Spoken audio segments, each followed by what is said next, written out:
పిలిచేది నిన్నేలే నీ వేదనలు మంచల్లే కరిగేను నీ కోరికలు త్వరలోనే తీరేను కన్నీరై జారిన నీవే ఒక వెల్లువ కావాలంట కలలన్నీ నిజమై పాడే తొలి పల్లవి కావాలంట లోకమే ఏకమై వచ్చే నీతో పోరాడితే గెలిచేది నీవేలే రేపన్నది పిలిచేది నిన్నేలే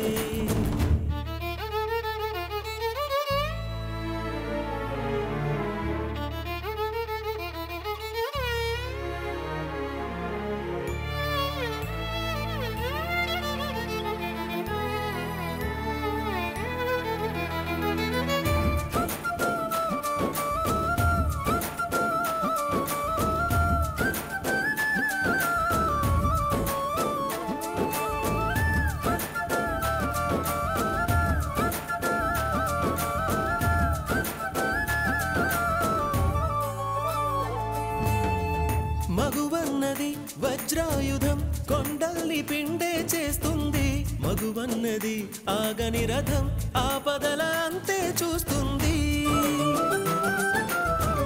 మగువన్నది చిరుదివ్వెల చీకటిని చీల్చుకు వస్తుంది మగువన్నది ఒక గువ్వల నింగికే నిచ్చెన వేస్తుంది మగువకు తెగువే ఉంటే కానిది ఏముంది మగువకు కృషి తోడైతే లేనిది ఏముంది విధి మారగా కథ మారగా కదులు కదులు కథనం వరకు పోరాడితే గెలిచేది నీవేలే ఓ రేపన్నది పిలిచేది నిన్నేలే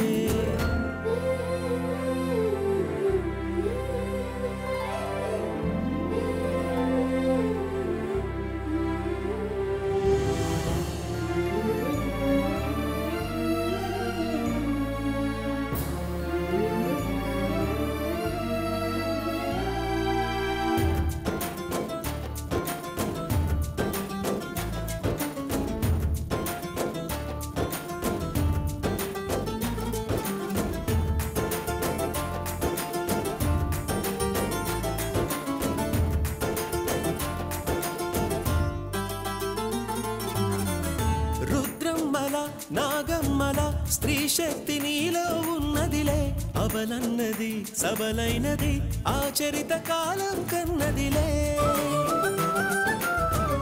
ధైర్యమే నీ చేదోడులే నిన్ను చూచి భయమే భయపడులే ఎదురొడ్డి నువ్వు పోరాడితే నీ ముందు ఓటమి ఓడునులే పోరాడకుండా ఎప్పుడు కాలం మారదులే మందేయకుండా ఎప్పుడు గాయం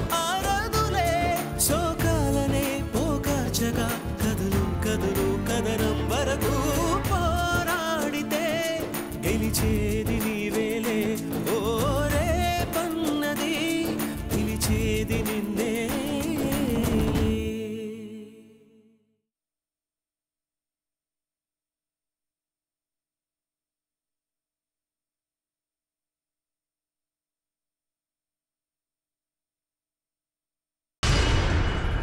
సుభాష్ విషయంలో టైం అడిగావు ఏమైంది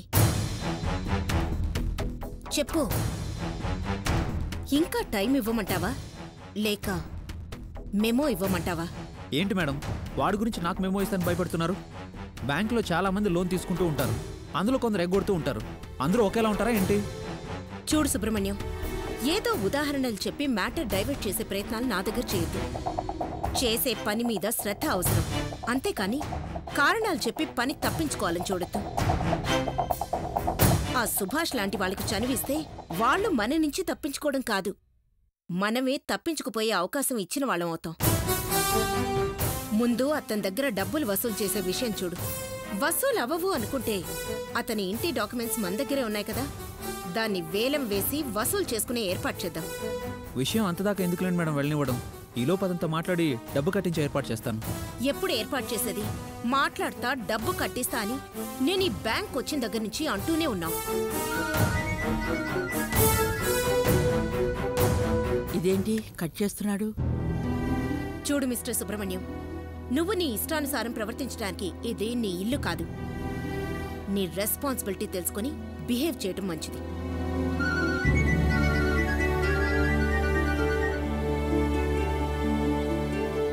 ఇదేంటబ్బా, ఎందుకు ఇలా కట్ చేస్తున్నాడు? ఫైనల్గా చెప్పు, అసలు ఆ సుభాష్ విషయం ఎంతవరకు వచ్చింది? మేడం అది నేను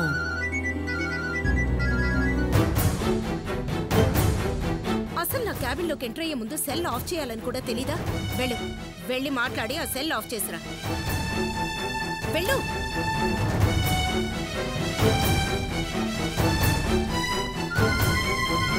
హలో, ఏంటండి మీరు ఆఫీస్లో పని చేసుకునేవరా? ఆఫీస్లో ఉంటే మాటికి ఫోన్ చేసి డిస్టర్బ్ చేస్తున్నారు. పెట్టండి ఫోను.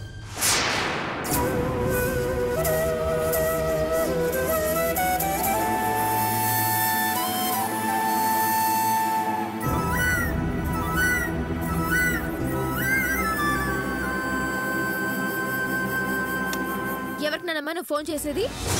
నేను ఆ గణేష్ విషయం సుబ్రహ్మణ్యం గారికి చెప్పదని చెప్పానా? నీ మాట నీదే గానీ ఎవరి మాట వినిపించుకోవు. కాస్త నేను ఎందుకు చెప్తున్నానో అర్థం చేసుకో. వెళ్ళు, నీ పని చూసుకో.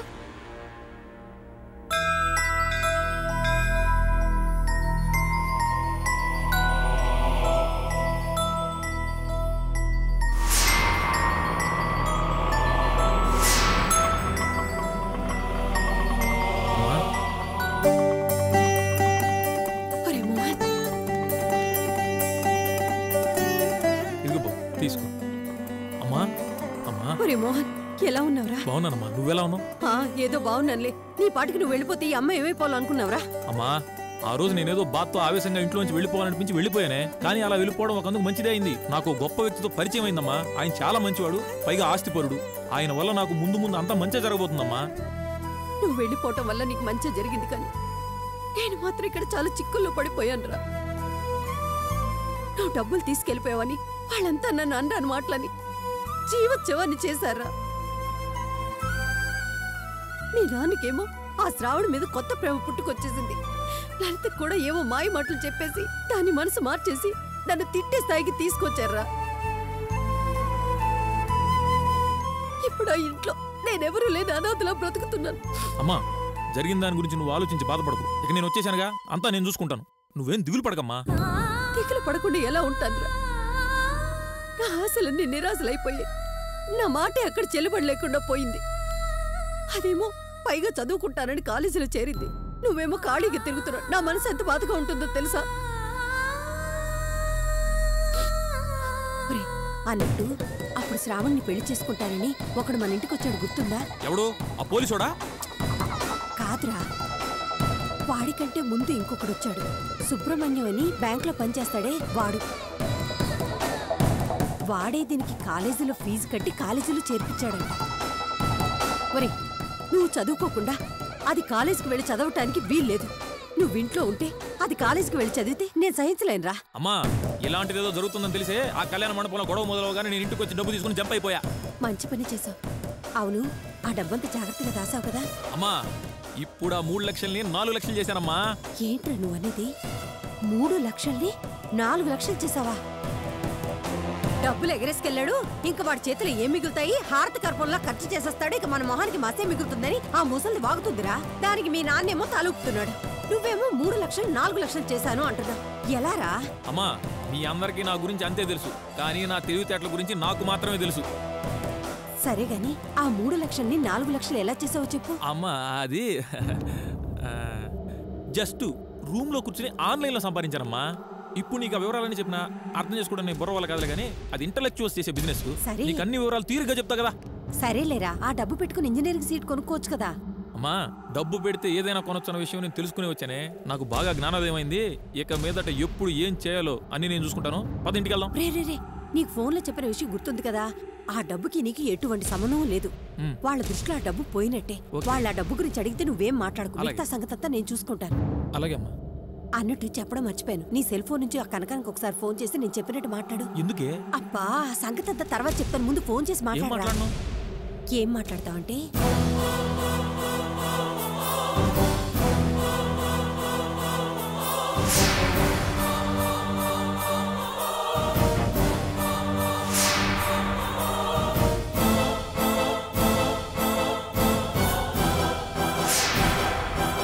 అర్థమైందా? అర్థమైందమ్మా. మరి ఫోన్ చేయి, లేట్ ఎందుకు? నంబర్ చెప్పు. 80089. చాలే, మేము చూసుకున్నాం. రింగింగ్. ఏదో కొత్త నెంబర్ లాగుంది. హలో హలో, ఎవరు మాట్లాడేదా? రంగనాథంగా రక్క గారేనా? అవును, మీరెవరు? నేనెవరో తర్వాత చెప్తాలేగానే, నేను చెప్పబోయే మ్యాటర్ చాలా ఇంపార్టెంట్. ముందు అది ఎనరాదా? చెప్పండి. అమ్మా, రంగనాథం గారు నాకు గతంలో చాలా సహాయం చేస్తున్నారమ్మా. అందుకు కృతజ్ఞతగా నేను మీకు ఇప్పుడు ఈ మ్యాటర్ చెప్పాలనుకుంటా ఉండా. రంగనాథం గారికి జరిగిన అన్యాయం నాకు బాగా తెలుసమ్మా. గుండె తొరుక్కుపోతా ఉంది. ఆ శ్రావణ విషయంలో మీకు చాలా అన్యాయం జరుగులా. మీరు చెప్పేది నాకేం అర్థం కావడం లేదే. అమ్మా, ఆ శ్రావణి ఇప్పుడు కాలేజీకి పోయి చదువుకుంటా ఉంది. ఈ విషయమైనా తెలుసా మీకా? ఇదంతా రామ్మూర్తి, పద్మ, ముసల్ది, ఆ మోహన్, ఆ శ్రావణి అంతా కలిపాడిన నాటకం అమ్మా. మీ తమ్ముడేమో వెళ్ళి వాళ్ళ వల్ల పడ్డాడు, మీరు కూడా వెనకాలనే పోయి పడులా. అదే వల్ల మీకు ఇంకో విషయం తెలుసా? ఆ నాటకాన్ని రక్తి కట్టించడం కోసం ఆ ముసల్ది, ఆ శ్రావణి ఏమో పెళ్లి ఇష్టం లేదు అంటాం. ఆ రామ్మూర్తి, ఆ పద్మ ఏమో పెళ్లి మేం చేస్తాం అంటూ నాటకం ఆడారు. మీరేమో డబ్బు తీసుకెళ్ళి చేతిలో పెట్టారు. ఇదంతా శ్రావణ వేసిన ప్లాన్ అమ్మా. అసలు ఏమంటున్నారు మీరు? లేకపోతే పెట్టాల్సిన ఖర్చు అంతా ముందే పెట్టించి చివరిలో తలకాయ పాలు కొట్టి పారిపోవడం ఏంది అంట. మీకు ఇంకో విషయం చెప్పేదా? ఆ సుబ్రహ్మణ్యం గడ కళ్యాణ మండపానికి రావడం కూడా ఈ కథలో భాగమే కదా. లేకపోతే అదే టయానికి వాడు ఆడకి రావడం ఏంది, ఈ పిల్ల వాడితో పోవడం ఏంది, పోయి కాలేజీలో చేరడం ఏంది, చేరడం ఏంది అంట. మిమ్మల్ని మొత్తానికి ఎర్రి ఎంగళప్పని చేసులా మళ్ళీ ఏదో కొత్త ప్లాన్ వేసి మిమ్మల్ని ఎదవలు చేయడానికి రెడీగా ఉన్నారు. జాగ్రత్తగా ఉండమ్మా. ఎన్ని వివరంగా చెప్పిన మీరు మా మంచి కోరేవారు నేరుగా వచ్చి మమ్మల్ని కలిసి మాట్లాడొచ్చు కదా. కలవచ్చమ్మా తల్లి. కలిస్తే రంగనాథం గారు నాకు చేసిన సాయం బయటపడిపోతాడా? అది ఆయనకి ఇష్టం లేదు కదా. అందుకే ఫోన్లో ఇన్ఫర్మేషన్ అంతా మీకు చెప్తా ఉండా. అయినా మీకు ఇన్ఫర్మేషన్ చెప్పడానికి నేను బయటపడాల్సిన అవసరం లేదు కదా. ఏందా, అర్థం చేసుకోండి.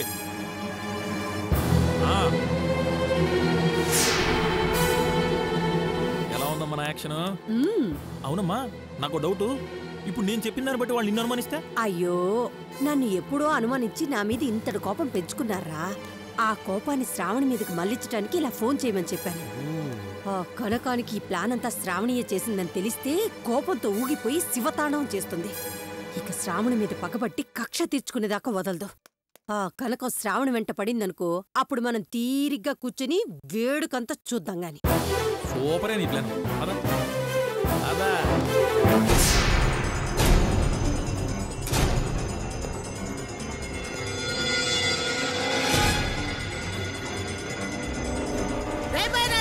అమ్మా, మమ్మల్ని నా తమ్ముడిని వెర్రివాళ్ళని చేసి మోసంతో డబ్బులు గుంజింది గాక నా తమ్ముడిని కొట్టి హాస్పిటల్ పాలు చేసిన వాళ్ళు ఒక్క నిమిషం కూడా ప్రశాంతంగా ఉండడానికి వీలేదు.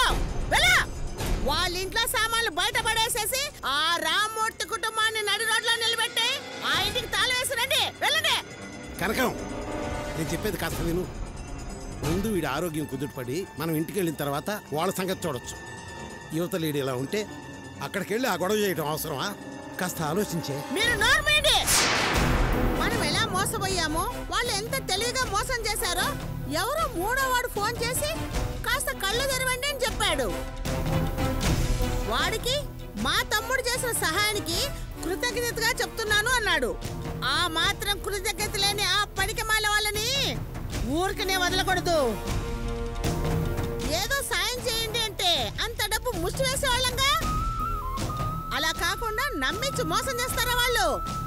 వాళ్ళని నడి బజార్లో నిలబెడితే గాని నా కోపం చల్లారదు. రేపే రాజు వెళ్ళు, వెళ్ళి వీళ్ళందరినీ తీసుకెళ్లి ఖాళీ చేయొచ్చు. వెళ్ళు. అలాగే అమ్మా. ఒరే రామ్మూర్తి, ఈ రోజుతో నీ పని అయిపోయిందిరా. నీ కుటుంబం బజార్లో నిలబడమే.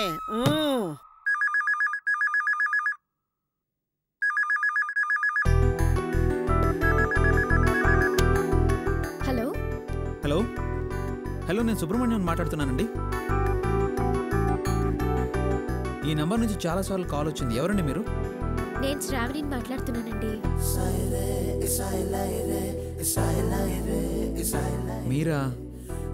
అయ్యో, నేనేమో మేనేజర్తో మీటింగ్లో ఉన్నాను. ఊరికే రింగ్ అవుతుంటే డిస్టర్బ్ అయ్యి చిరాకు పడి అరిచేశాను. ఐఎమ్ సారీ అండి, ఏమనుకోకండి. నానమ్మ ఫోన్ ట్రై చేసింది, నేను వద్దని వాదించి కట్ చేశాను. మీరు అసలు మాట్లాడలేదు కదా, సారీ అంటారేంటి? వాట్? మాట్లాడలేదా? అవును. అలా అయితే మరి నేను అరిచింది ఎవరిని? ముందు మీరు ఎవరి మీద అరిచారో ఆ నెంబర్ చూసి వాళ్ళకి ఫోన్ చేసి సారీ అడగండి. లేకపోతే పాపం వాళ్ళు మనసు కష్టపెట్టుకుంటారు. ఆ విషయం వదిలేండి. పొరపాటున నేను మిమ్మల్ని తిట్టేశానేమోనని వరి అయిపోయాను. ఏంటండి ఏం మాట్లాడరే? అలా మౌనంగా ఉన్నారు. మీరు తిట్టినా నేనేమీ ఫీల్ అవ్వను. మీకు ఆ హక్కు అధికారం ఉంది. ఏంటండి ఏం మాట్లాడడం లేదు? అబే ఏం లేదండి. అవును, ఇంతకీ అమ్మమ్మ గారు నాకెందుకు ఫోన్ చేయాలనుకున్నారు? ఏం లేదు, ఊరికే చేయాలనుకుంది. నాన్నమ్మతో తర్వాత మాట్లాడొచ్చు. ముందు మీరు తిట్టిన వాళ్ళకి ఫోన్ చేసి సారీ చెప్పండి. లేకపోతే వాళ్ళు మీ గురించి తప్పుగా అనుకుంటారు. అలాగే, నేను తర్వాత చేస్తాను.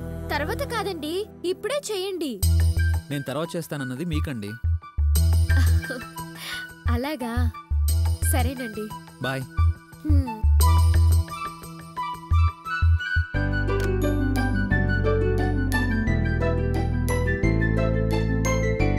అమ్మయ్యా, నేను పొరపాటున శ్రావణిని తిట్టేలేదు. ఒకందుకు మంచిదే అయింది. మరి నేను ఎవరిని తిట్టినట్టబ్బా?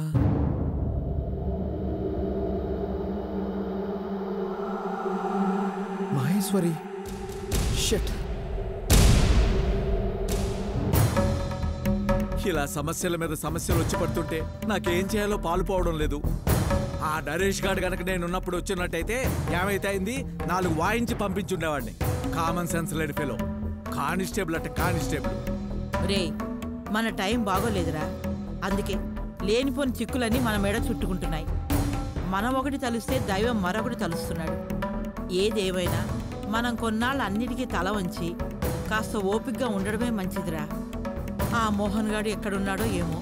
పద్మతో ఫోన్లో మాట్లాడాడ్రా. వాడెక్కడో అక్కడ క్షేమంగా ఉన్నాడన్న విషయం తెలిసింది కదరా. వాడు ఎలాగలాగా ఇంటికి వచ్చేస్తాడు. వాడు రాగానే వాడి దగ్గరున్న డబ్బులన్నీ తీసేసుకుని ఆ రంగనాథం అక్క, అదేరా కనకమో సునకమో, ఆ డబ్బుల్ని దాని మొహాన్ని విసిరేయడమే. అంతటితో మనల్ని శనిలా పట్టుకున్న పీడ విరగడైపోతుందిరా. అమ్మా, ఆ దరిద్రుడి గురించి మాట్లాడుకున్నా ముందు. నాన్న, ఆవేశపడకండి. మోహన్ రాగానే వాడితో గొడవపడి సమస్యని పెద్దది చేయొద్దు. నిదానంగా మాట్లాడండి. వాడేదో కోపంతో వెళ్ళాడు. నిదానంగా మాట్లాడితే వాడు వింటాడు. వాడు చేసిన తప్పులకి వాడిని గట్టిగా నిలదీయకపోవటం వల్లే వాడికి తల బిరుసెక్కువైందమ్మా. పైగా ఆ తప్పుడు వెధవని వాళ్ళమ్మ సమర్థించటం ఒకటి. ఏగ వాళ్ళనీయకుండా వెనకేసుకొస్తుంది.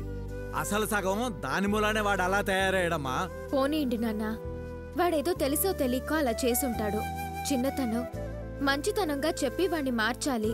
వాణ్ణి కోపంగా మీరే ఏదైనా అంటే పిన్ని తట్టుకోలేదు. తను అని మీరు అని మళ్ళీ పిన్నికేదైనా అయితే మనమే కదా బాధపడాల్సింది. అందుకే కాస్త నిదానంగా ఉండండి నాన్న. సర్లే, ఏది ఎక్కడికెళ్ళింది? తెలీదు నాన్న, మాకేం చెప్పలేదు. షాప్కి ఏమైనా వెళ్ళిందేమో. సరే రాణి.